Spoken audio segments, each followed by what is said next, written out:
সবাইকে আজ করব তালের বড়া। তার জন্য তাল আনা হয়েছে। এবার দেখো প্রসেসটা ছোলার। প্রথমে তালের টুপিটা এরকম করে খুলে নিতে হবে, তারপরে দু হাত দিয়ে তাল একটা এরকমভাবে ছাড়িয়ে নিতে হবে। দেখো তালটা আমার ছাড়ানো হয়ে গেছে। এবার এর মধ্যে সামান্য একটুখানি জল দেব। করা হয়ে গেছে। এবার তালটাকে একটু জল দিয়ে একটু সামান্য চটকে নিতে হবে। তো দেখো এটা আমার চটকানো হয়ে গেছে ভালো করে। এবার আমি একটা ঝাঁঝরি নিয়ে নিয়েছি, তার তলে একটা গামলা নিয়ে নিয়েছি। এর মধ্যে তালটাকে আমার ঘষতে হবে। এরকমভাবে আমি তালটাকে ঘষে নেব। দেখো তাল আমার গোলানো হয়ে গেছে ঝাঁঝরি থেকে, এইটুকু তাল বেরিয়েছে। এবার এটার সাথে আমি যা যা জিনিসগুলো মেশাবো সেগুলো তোমাদের সাথে শেয়ার করব। এবার দেখো আমি কি কি মিশিয়ে নিচ্ছি এর মধ্যে। এটা 1 কাপের মেজারমেন্ট। এটার মধ্যে আমি 1 কাপ সুজি দিয়ে দিচ্ছি।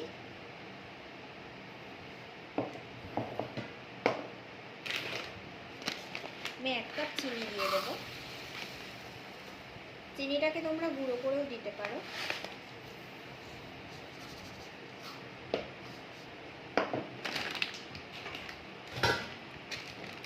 এর মধ্যে 1/2 কাপ ময়দা দিয়ে দেবো।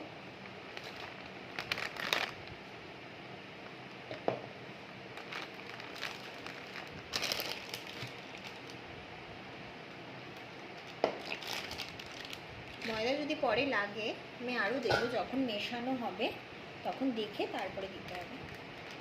আমি এর মধ্যে নারকেল দিয়ে দেবো 1 কাপের মতো।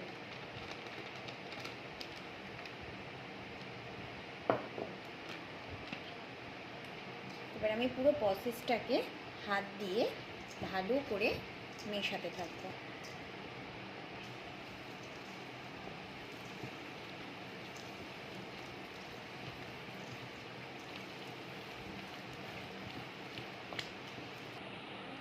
দেখো মাখাটা আমার ঠিক এই পর্যায়ে এসে দাঁড়িয়েছে। এখন আমি এটাকে 1 ঘন্টা সেট হতে রেখে দেবো।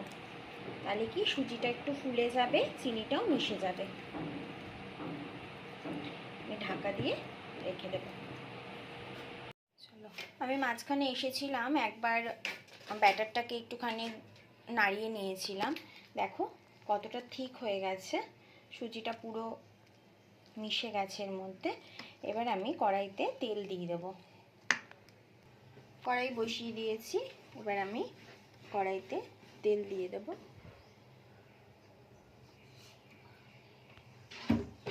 পরিমাণ মতন তেল দিয়ে দিলাম। এবার তেলটা একটু গরম হতে রাখবো। দেখো তেল ভালো করে গরম হচ্ছে। আমি এরকম একটা স্পুন নিয়ে নিয়েছি, এটা দিয়ে দিয়ে আমি তেলের মধ্যে ছাড়বো। দেখো আমি একটা থালা নিয়ে নিয়েছি, এর মধ্যে একটা হোয়াইট পেপার দিয়ে দিয়েছি যাতে তেলগুলো এখানে সোক করে নেয়।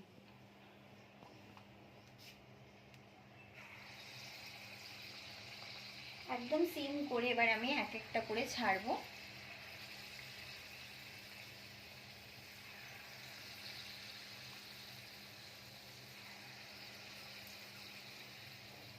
এই সময় কিন্তু গ্যাসটাকে অনেক লোতে রাখতে হবে।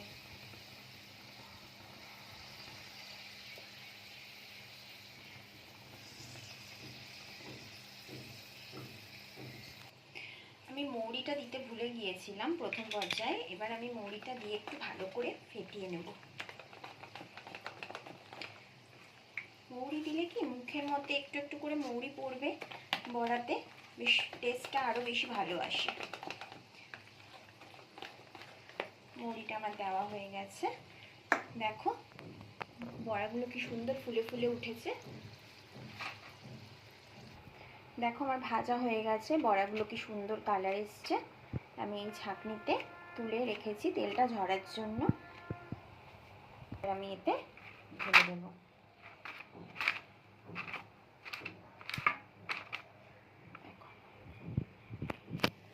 পরপর আমি আরও সব কটা বড়া করে নেব এরকমভাবেই, তারপরে তোমাদের দেখাচ্ছি। দেখো আমার বড়া ভাজা কমপ্লিট হয়ে গেছে, এই রকম হয়েছে। তো তোমাদেরও যদি আমার রেসিপি ভালো লেগে থাকে তাহলে তোমরাও বাড়িতে ট্রাই করো আর কমেন্ট করতে ভুলো না। তো যদি সব কিছু ভালো লেগে থাকে তাহলে like, comment, share and subscribe করতে ভুলো না। আবার নতুন একটা ভিডিও নিয়ে আবার তোমাদের সামনে আসবো। ততক্ষণের জন্য টাটা।